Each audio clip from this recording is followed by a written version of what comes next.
오늘 우리에게 주시는 하나님의 말씀을 같이 기록하겠습니다. 베드로전서, 신약성경 베드로전서 1장 6절에서 12절 말씀입니다. 베드로전서 1장 6절에서 12절 말씀 같이 기록하도록 하겠습니다. 제가 6절을 읽습니다. 그러므로 너희가 이제 여러가지 시험을 인하여 잠깐 근심하게 되지 않을 수 없었으나 오히려 크게 기뻐하도다.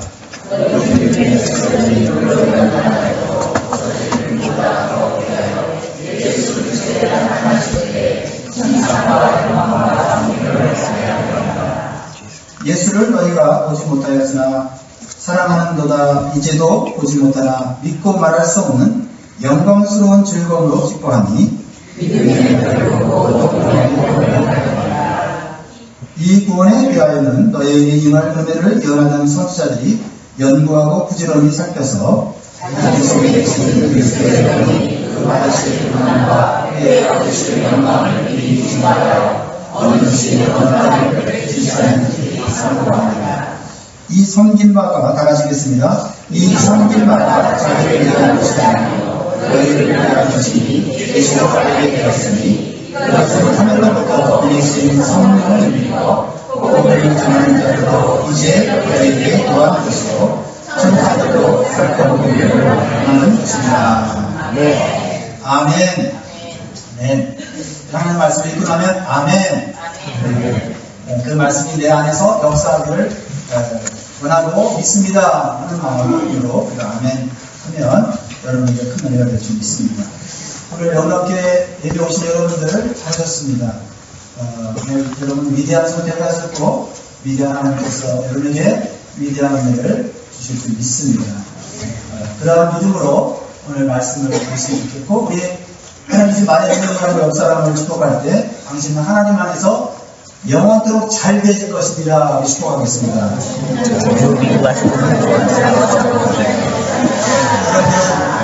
영원토록 하나님을 잘 되실 줄 믿습니다. 오늘 설교 제목은 무엇입니까? 시련 속에서 기뻐할 수 있나요? 라는 질문으로 설교 제목을 정했습니다.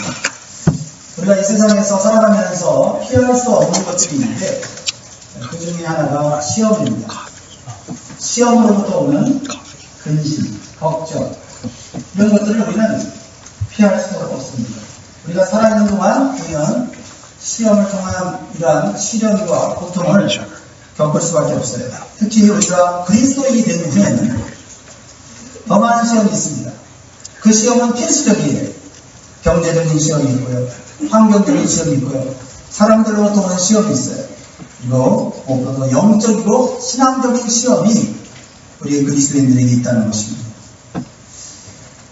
우리는 이러한 시험들을 통해서 말할 수 없는 고통과 고난을 겪게 됩니다. 예수님께서는 그것을 너무나도 잘 알고 계셨기에 예수님은 우리에게 기도를 가르쳐 주실 때 이렇게 가르쳐 주셨습니다. 여러분 기도문의 마지막 부분이 어떤 부분이죠? 마태복음 6장 13절에 보면 우리를 시험에 들게 하지 마시고 다만 악에서 구하옵소서. 나라와 권세와 영광이 아버지께 영원히 있으나. 예수님께서도 우리에게 기도를 가르치실 때 너희에게는 이제 시험이 없을 거다. 나를 믿고 의지하니까 너희들의 시험은 면제다 이렇게 말씀하지 않고 너희들이 살아가는 동안에 시험이 있을 것인데 시험에 들지 않게 기도하라 이렇게 말씀하셨습니다. 그리고 시험 때문에 악에 빠지지 말라라고 말씀하고 있다는 거죠.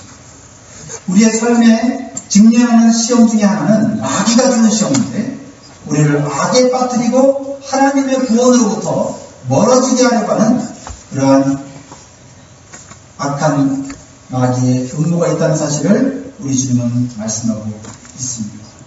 혹시 여러분들 가운데 이러한 시험과 고통 가운데 계신 분이 계십니까? 여러분 간절한 기도와 오늘 여러분 가운데 나눈 말씀을 통해서 승리할 수 있기를 주의 이름으로 축복합니다. 오늘 우리가 읽은 본문은 매우 놀라운 사실을 가르쳐주고 있습니다. 그것은 시험 속에서도 기뻐하고 있는 사람들의 이야기를 읽어주고 있어요. 시험 속에서 견디는 사람 정도가 아니고 시험 속에서 막 기뻐요. 그 기쁨이 막 넘쳐나는 거예요.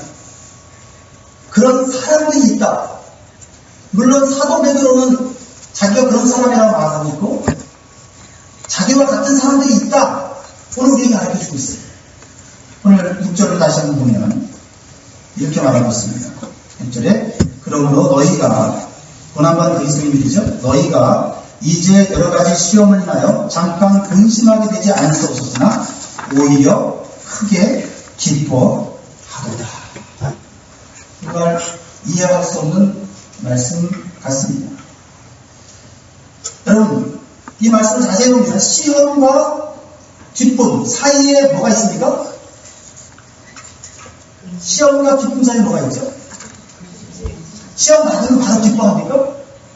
아니죠. 시험과 기쁨 사이에는 근심이 있다. 시험은 누구나 있고요. 근심도 누구나 있다는 거예요. 그리스도를, 예수님을 믿는 사람도 시험을 받게 되고 근심하게 되고 슬퍼하게 되고 무서워하게 되고 고통받게 돼 있다는 거예요.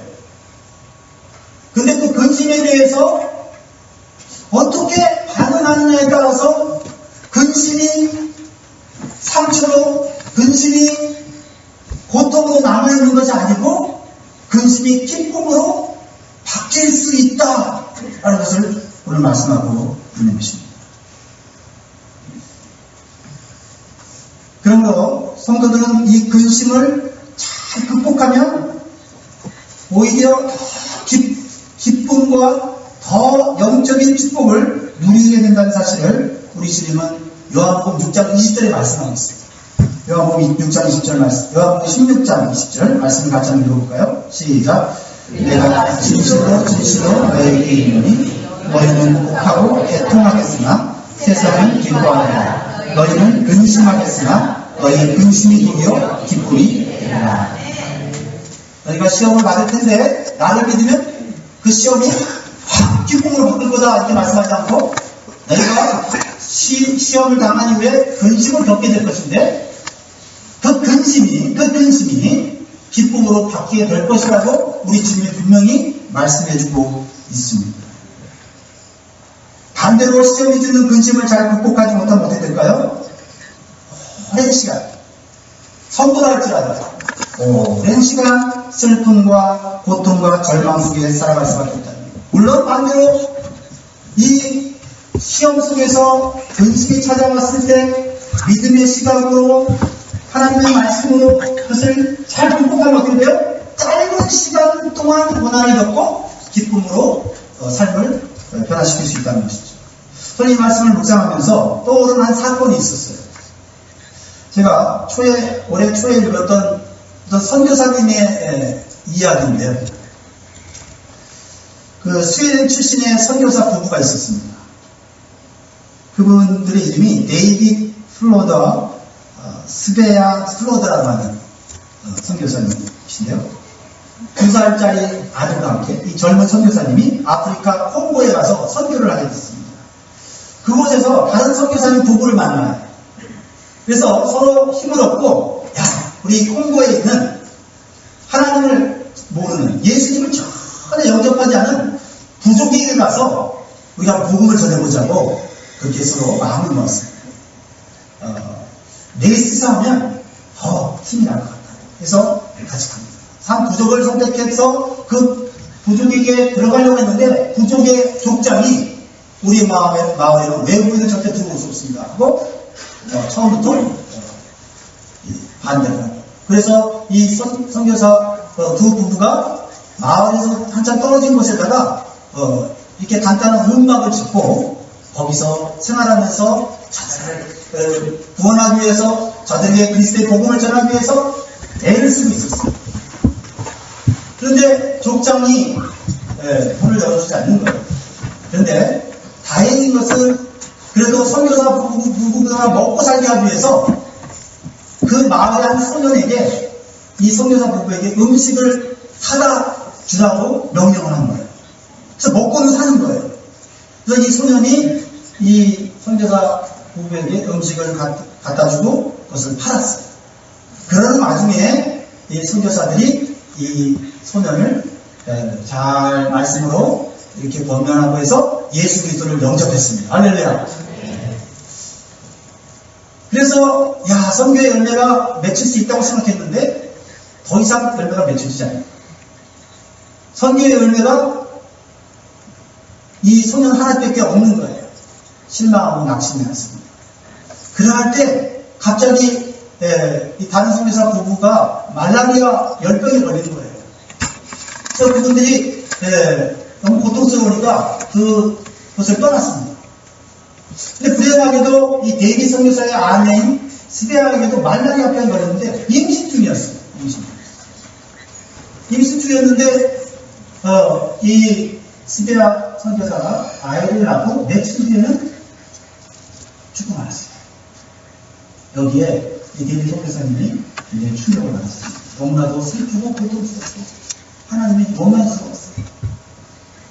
그래서 그 딸 아이, 한 남은 딸 아이 가지고 선교 공부로 가서 그 곳에 있는 선교사들이 얘기했어요. 저는 이제 스웨덴으로 돌아가겠습니다. 저는 아내를 잃었고 이 아이를 저 혼자 힘으로는 볼 것이 없습니다. 하나님이 제 인생을 다 망쳐놨어요. 엄청난 분노와 원망의 말을 하게 되고 그 아들을 데리고 스웨덴으로 떠났습니다. 그래서 선교사들은 할 수 없이 그의 딸을 입양해서 미국으로 데려가서 키우게 되었는데요. 이 데이비 선교사는 큰 절망과 고통 속에서 스페인에서 폐인처럼 살게 되었습니다. 이렇게 큰 시련을 당한 선교사의 슬픔과 고통과 분노가 얼마나 큰지 여러분도 다 이해 못해도 대충은 이해할 수 있을 거예요. 그럼에도 불구하고 한편으로는 믿음을 가진 선교사가 이렇게 인생을 끝낸다는 것이 너무나도 안타까웠어요. 이런 시련을 극복할 수 있는 길은 없는가? 그런 시련을 극복할 수 있는 그런 하나님의 말씀은 없는가? 선교를 하다 가져가는 열정, 그 믿음이 있었는데 시련을 극복할 믿음은 말씀 속에서 발견할 수 없었습니다. 그런 안타까운 마음이 이 글을 읽으면서 제 마음 가운데 있었습니다. 다시 오늘 말씀으로 돌아갑니다. 사도 베드로가 사역했던 시대는 엄청난 핍박과 박해가 있던 시대잖아요. 그런 수많은 그리스도인들이 예수님을 나의 구주로 영접했고 예수님을 부인하지 않으면 황제는 그들을 감옥에 집어넣고 그리고 매를 때리고 예수 믿는 것을 포기하도록 했습니다. 그럼에도 불구하고 포기하지 않고 예수는 나의 그리스도이십니다라고 왕이십니다라고 고백하는 그리스도인들은 로마 원양 경기장에서 사자와 싸워서 사자의 밥이 되도록 하는 그런 끔찍한 그런 순교를 당하기도 했습니다. 그런데 오늘 사도 베드로가 이렇게 고난받는 그리스도인들에게 격려라는 것이 잘 이해가 되지 않는 거예요. 잠깐의 근심 뒤에 놀라운 기쁨이 있을 거라고 말씀하고 있기 때문에 6절을 다시 한번 읽어봅시다. 6절 다시 한번 보면 그러므로 너희가 이제 여러 가지 시험을 인하여 잠깐 근심하게 되지 않을 수 없었으나 오히려 크게 기뻐하도다. 이게 정말 가능한 것입니다. 크게 기뻐한다는 말씀이 잘 이해가 되지 않았고 제 마음에는 굉장히 부담스럽고 이것을 깊이 몸소 제가 깨닫지 못하고 느끼지 못한 것에 대한 그런 안타까움이 있었습니다. 왜냐하면 이 단어가 미래적인 것이라고 하면 조금 이해가 될 것 같아요.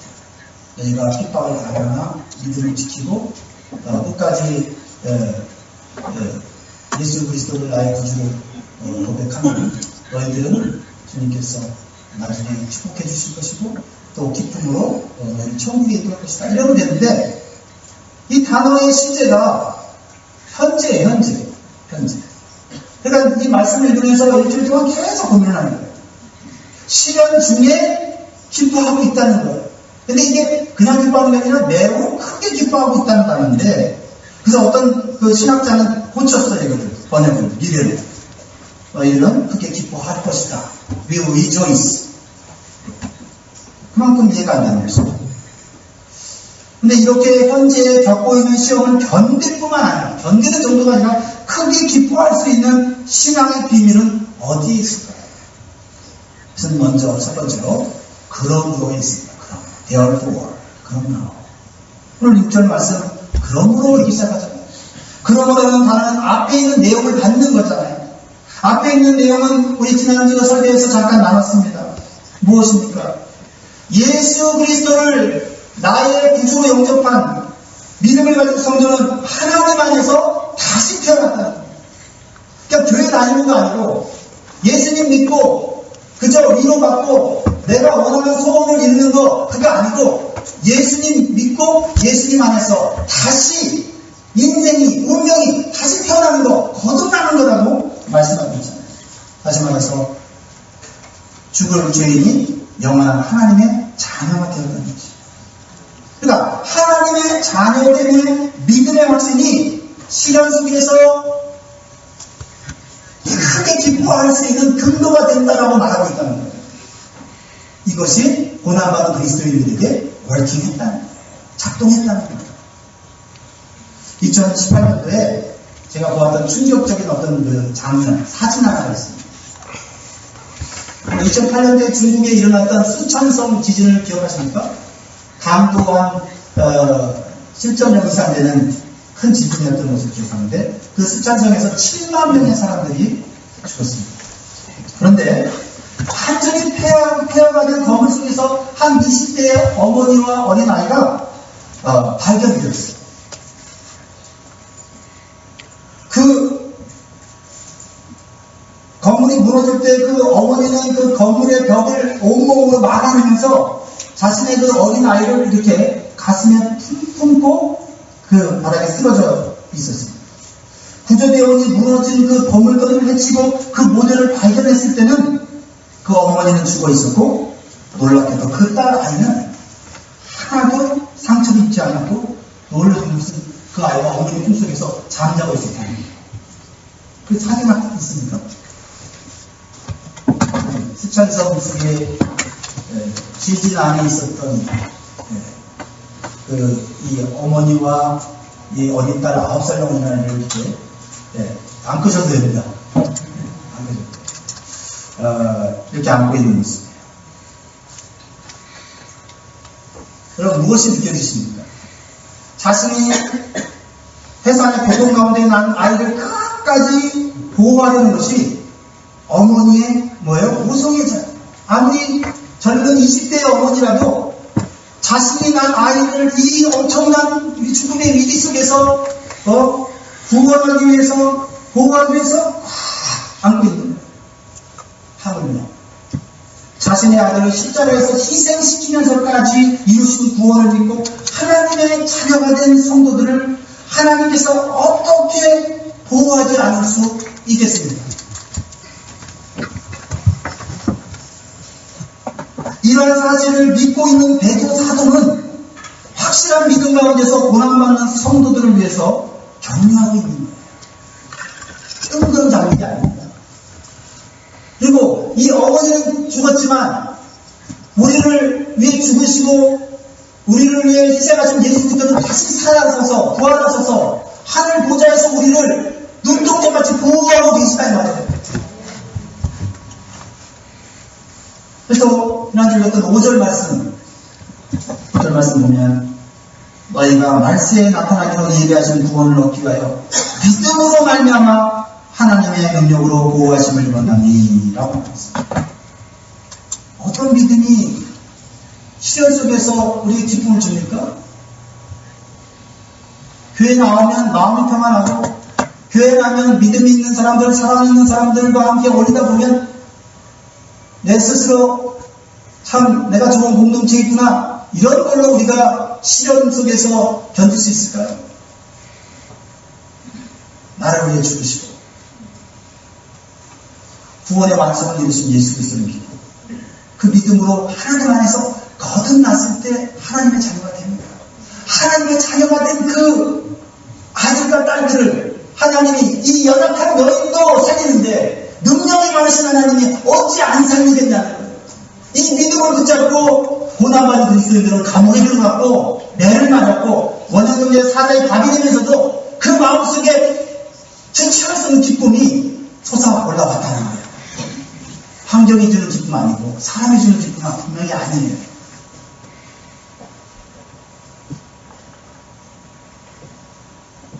여러분들이 이 사실을 믿고 이 사실을 마음속에 막 붙잡는다면 여러분들 시련 속에서 근심 속에서 견딜뿐만 아니라 놀라운 하나님의 기쁨을 체험하게 될 줄 믿습니다.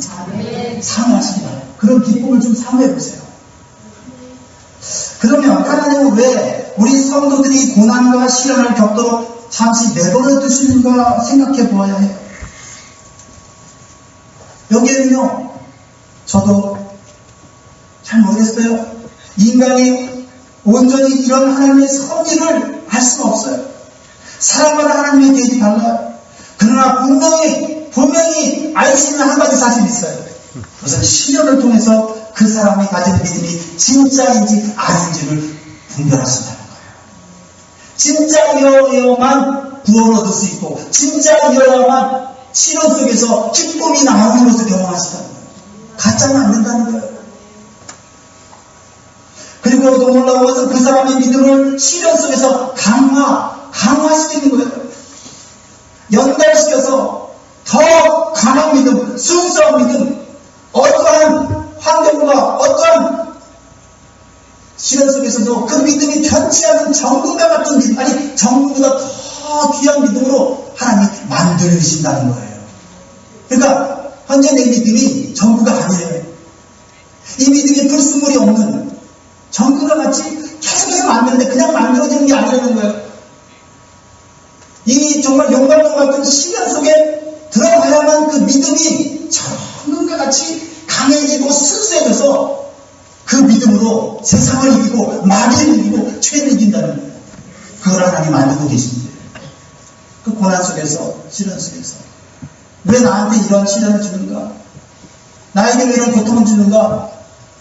이렇게 하나님을 원망하고 하나님부터 멀어지면 우리의 믿음은 항상 불완전한 믿음으로, 연약한 믿음으로, 쓸모없는 믿음으로 되어질 수 있다는 거죠.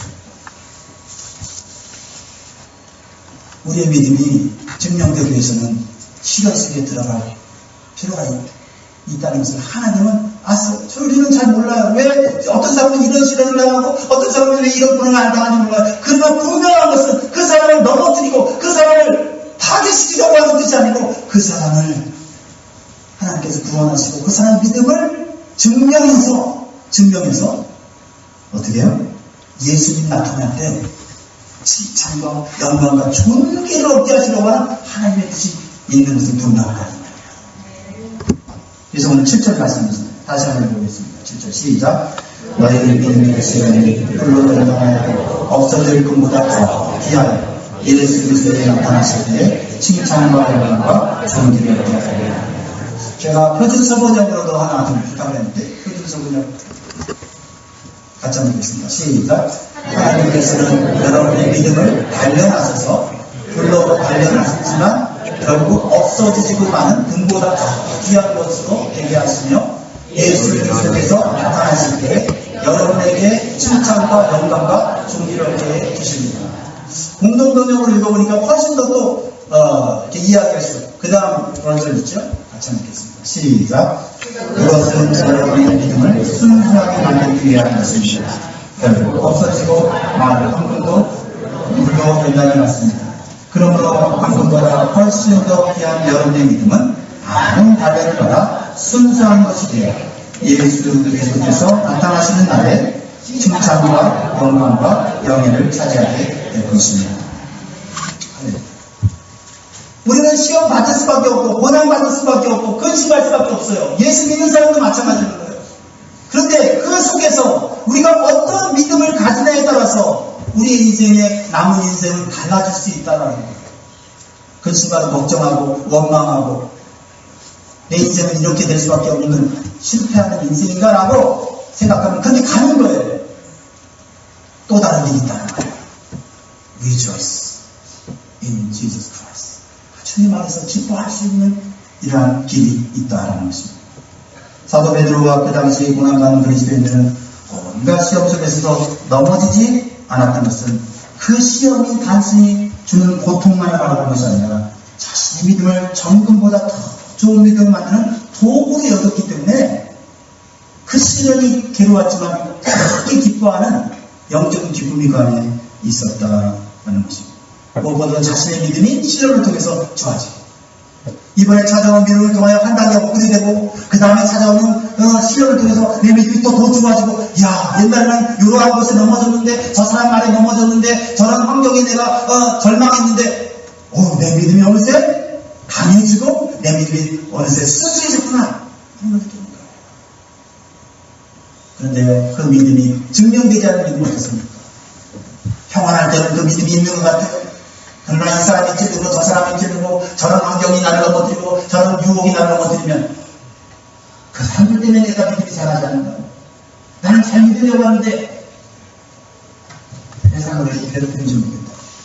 믿음이라는 게 그런 게 아니에요. 진짜 믿음이라는 건 그런 거를 이기고 그런 것들을 감당할 수 있는 힘이 있는 것이에요. 성경이 말하고 있지 않습니까? 사랑하는 성도 여러분, 우리도 시련이 주는 고통은 괴롭지만 그만큼 나의 믿음이 순수하게 되고 강하게 된다는 믿음과 소망을 가지면 시련 속에서 나 스스로도 깜짝 놀라는 그런 영적 기쁨을 누리게 될 줄 믿습니다. 또 한 가지 살펴보기를 원하는 것은 놀라운 예수님의 사랑에 기쁨적인 일이 있습니다. 놀라운 예수님의 사랑에 기쁨적인 일이 있습니다. 8절 한번 읽어보겠습니다. 8절 시작. 예수께서 내가 보지 못하였으나 사랑하노라. 이제 보지 못하고 믿고 다시 없는 영광스러운 증언으로. 자, 이 말씀 무슨 말씀이에요? 사도 베드로는 예수님을 본 사람이죠. 예수가 너희를 보지 못하였으나 사랑하는도다. 이 말은 뭐예요? 예수님은 자기는 봤지만 너희들은 못 봤다.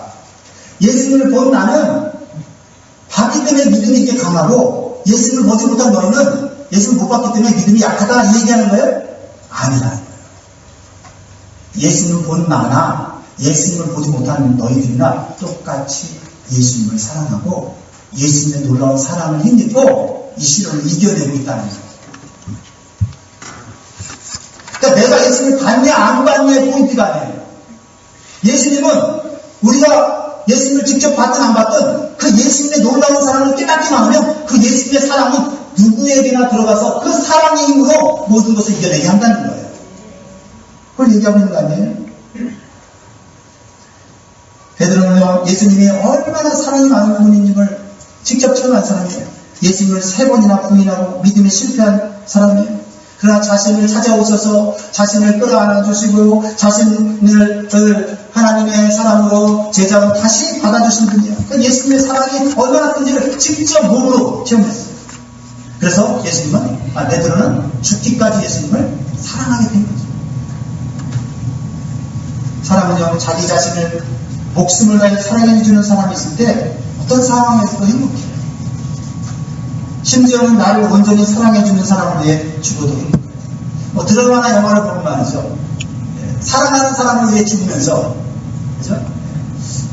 옛날에 무슨 중국 영화, 총싸움하는 중국 영화 갑자기 생각나는데, 그죠? 사랑하는 여인을 위해서 대신 총을 그리고 그 사랑하는 여인이 가서 그 필요를 입는 남자를 끌어안아서 죽지 마. 제발 나와 같이 이제 영원히 살아줘. 이러겠다. 근데 그 고통 속에서 웃어요? 왜요?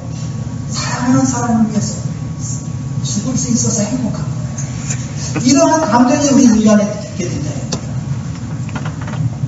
죽으면서도 웃으면서 기뻐하면서 죽어가는 모습. 왜요? 나를 진정으로 사랑하고 목숨처럼 사랑하는 사람이 있기에 그 사람을 위해 죽는 게 너무 행복한 거예요. 제가 좀 전에 말씀드렸던 수천성 지대 속에 죽으면서 자신의 아이를 사랑으로 품에하는 젊은 어머니의 휴대폰이 그 근처에서 발견했어요. 그 휴대폰에 그 어머니의 텍스트가 있었어요. 27살 어머니의 휴대폰에 뭐가 쓰인지 아세요? 사랑하는 나가 만일 네가 살아남게 된다면 엄마가 너를 얼마나 사랑하는지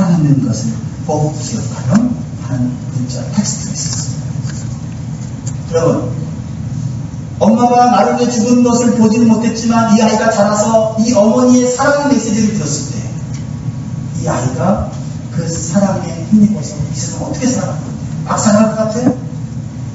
웬만한 불행이나 웬만한 신앙한테 넘어질 것 같아요? 아니요. 그 어머니의 사랑을 기억하면서 모든 시련을 이겨내는 거예요. 그러면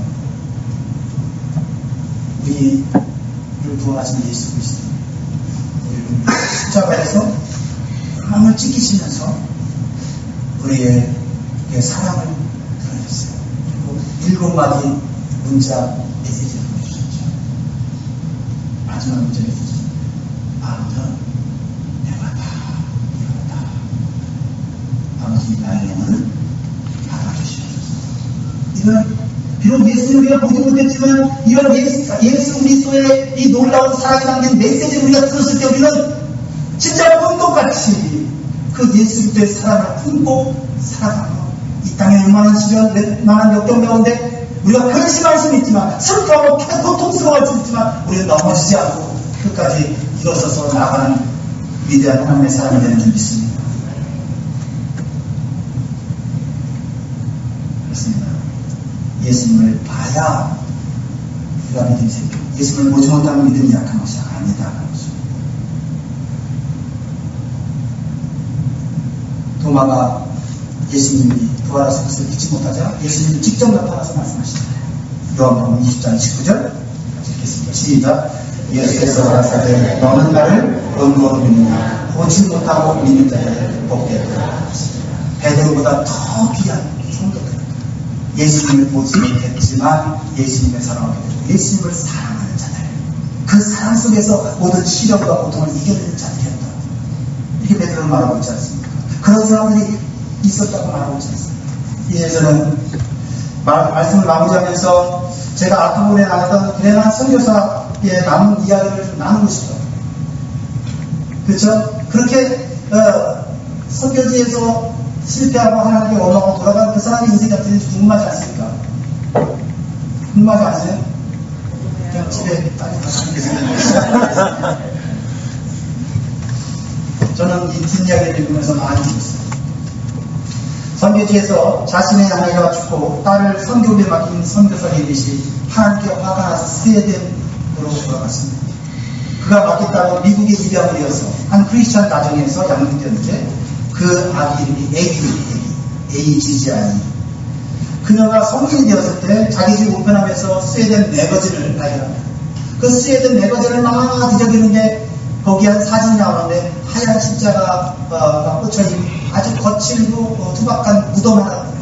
근데 그 십자가에 낯익은 이름이 뭐예요? 스베나 휴가. 그 양궁으로부터 선교사부터 들었던 자신의 어머니 이름입니다. 그래서 놀래서 그런 잡지사에 연락을 하고 수송을 해서 스웨덴으로 자신을 버린 아버지를 찾아서 스웨덴으로 가요. 근데 그 아버지는 재혼을 해서 4명의 자녀를 더 두었고 술 중독에 빠져 있었어요.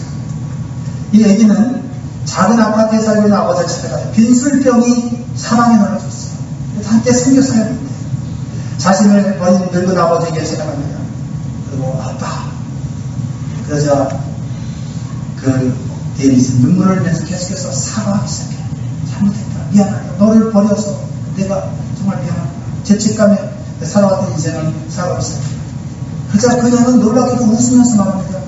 아빠 괜찮아요. 하나님께서 저를 지금까지 보살펴 주셨습니다. 그 순간 그 아버지 얼굴이 굳어지면서 벽을 쳐다봅니다. 하나님은 우리 모두를 잊어버렸어. 우리 삶이 이렇게 되면 다 하나님 때문이야. 분노의 찬말을 내렸습니다. 그러자 그 딸은 이렇게 얘기합니다. 아빠에게 들려드린 이야기였어요. 실화예요. 아빠와 엄마가 예수님께 인도했던 그 어린 소년이 자라서 그 마을 전체를 예수님께로 인도했어요. 아빠가 뿌리씨앗이 계속해서 자라고 있던 거예요. 아빠가 하나님의 부르심에 충실히 따라갔기 때문에 지금 600명이 넘는 아프리카 사람들이 하나님을 섬기고 있어요. 아빠가 아프리카 간 것은 결코 헛된 일이 아니에요. 엄마의 삶도 헛되지 않았어요. 아빠, 예수님은 아빠를 사랑하세요? 한 번도 아빠를 미워하신 적이 없어요. 그 딸의 말에 선교사였던 이 데이비슨이 너무 충격에 빠졌어요.